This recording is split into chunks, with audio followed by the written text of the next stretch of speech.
the most beautiful trophy in the universe. Turns out it's actually RuPaul!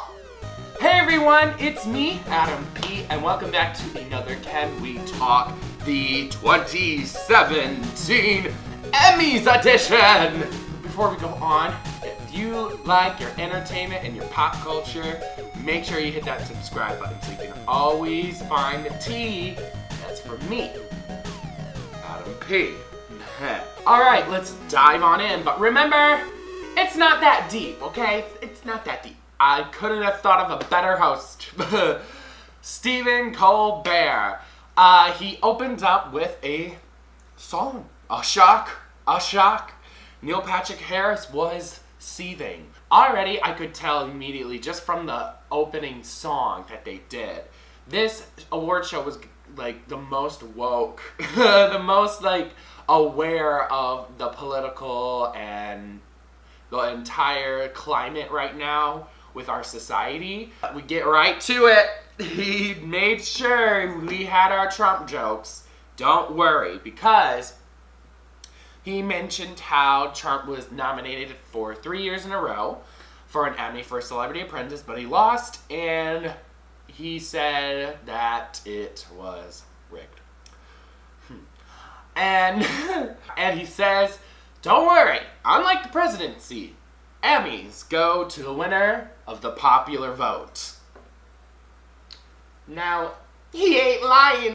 And then it was all fun and games for me. Loved it until the gagger of it all is when he brings out the real life Sean Spicer to come on out.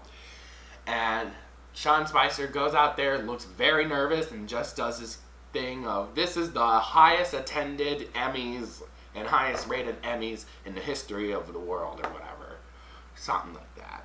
And of course, you know, he's clowning himself. I did not find the cameo too tasteful. I didn't, really. I didn't. A lot of people like it. A lot of people didn't like it. I'm on the side of, no, nope. Get out of my face. Get out of my face. And that's what people are saying. He's trying to normalize himself already. You know, trying to clown himself, mock himself, being like, get it? But it's like, no. But like, you had a serious, like, you were seriously messed up. Anyone from that White House, like, even though you are idiots, I can't take you with lightly because you have so much responsibility. So, and he's just disgusting. Like, even, like, I hope he knows, like, for the rest of his life, he should always be forever embarrassed of himself and ashamed. And his entire generations of families are gonna have to deal with that. Billy Eichner let me know for sure no one cared about him because Billy tweeted he was in the green room and he said, Spicer in the green room, standing alone on his phone, awkwardly. Okay. As long as he feels uncomfortable, I'm great. So, one of the highlights for me was Best Director in a Comedy Series. That was presented by Dave Chappelle and Melissa McCarthy, and Dave Chappelle had me rolling, bitch. He is so funny. He shows up, and he's like, alright, I did not go to the rehearsal. So Donald Glover takes the win for it. Easily deserved.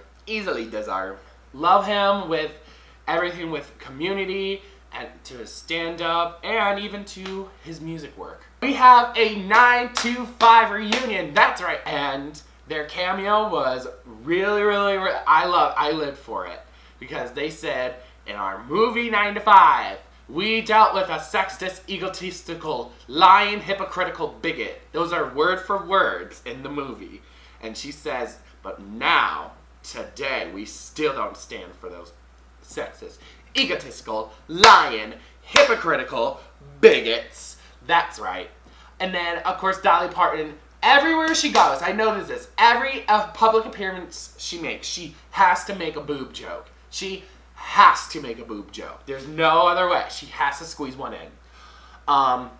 RuPaul's The Emmy. That was such a funny sketch. She was as the Emmy. They weren't acknowledging her as RuPaul, but it was RuPaul in drag, which is a big deal because Ru does not get in drag for not just anybody, okay? She needs a healthy healthy check for it. So, I hope you cash that in, sweetie. This, I don't think was like a big moment, but for me, I really loved it. It was one of my favorite parts was Anne Dowd from The Handmaid's Tale. She won the Emmy for Best Supporting Actress. It was her first Emmy win.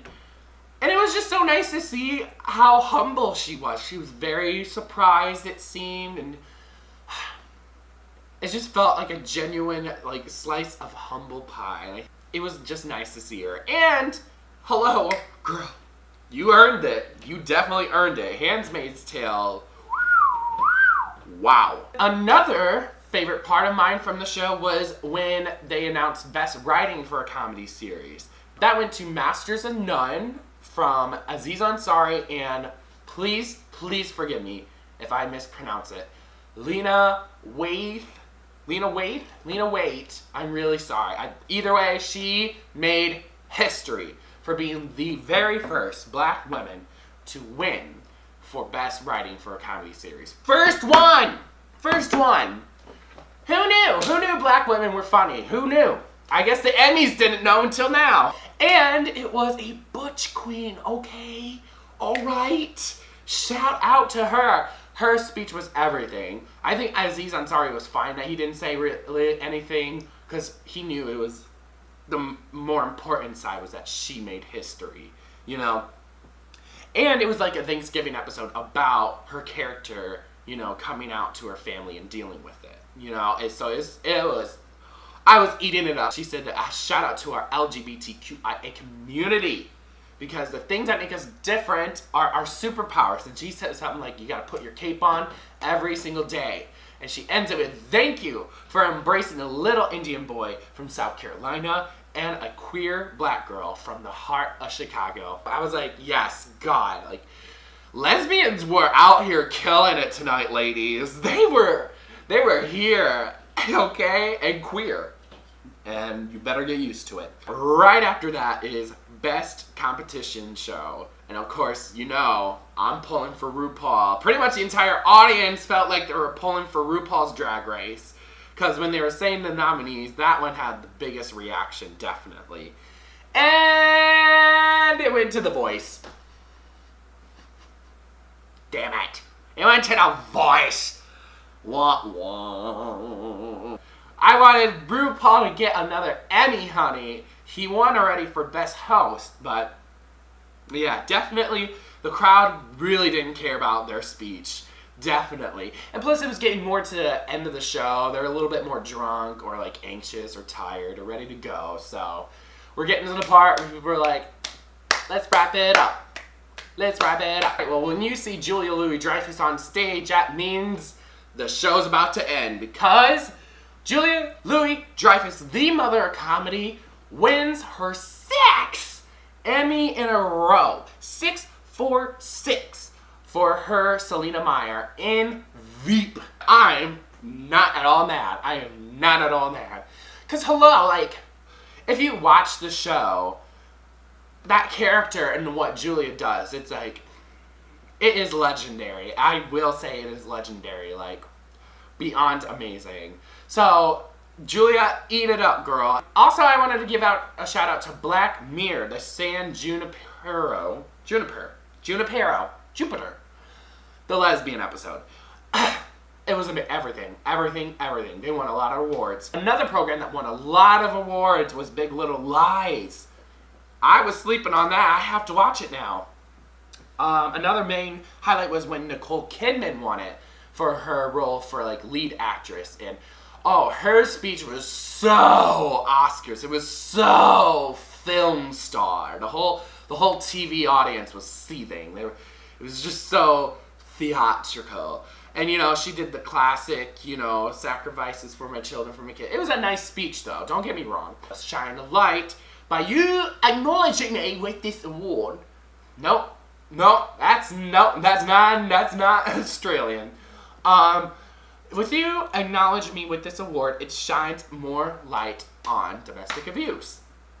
Well, you better work. Cicely Tyson, Miss 92, legend, comes on out, wig looking fly. But she was a little nervous. So she had to take a moment, but like, hello, Cicely Tyson 92. Like, let her take her time, you know? Let her take her time. Sterling K. Brown gets Best Drama Actor. However, he gets cut off. So people are clocking. Nicole Kidman, her speech was 2.5 minutes. Not a single instrument playing her off. When Sterling Brown talks, it was 1 minute 52 seconds, and they cut his mic off completely. Cut it off. Finally, Elizabeth Moss from Mad Men, who never won from Mad Men. She was robbed the whole time. However, this year she snagged an Emmy for The Handmaid's Tale, and the very next moment, they win Best Drama Series. Which I agree with. I'm only halfway through, but it really gags me. They... absolutely crazy. Definitely recommend it. So what do we learn? Delete your cable. I've yet to have HBO again since I got the free trial for Lemonade. But after this award show, I'm gonna sign up for sure. Well, thank you guys so much for watching my recap and review of this year's Emmys. Let me know what you guys thought of the show too. What were some highlights you guys thought? Or some messes like that Sean Spicer mess. Okay. Make sure you hit me up on that social media. And yeah, I will see you guys tomorrow with another Can We Talk. Alright, I'll see you guys.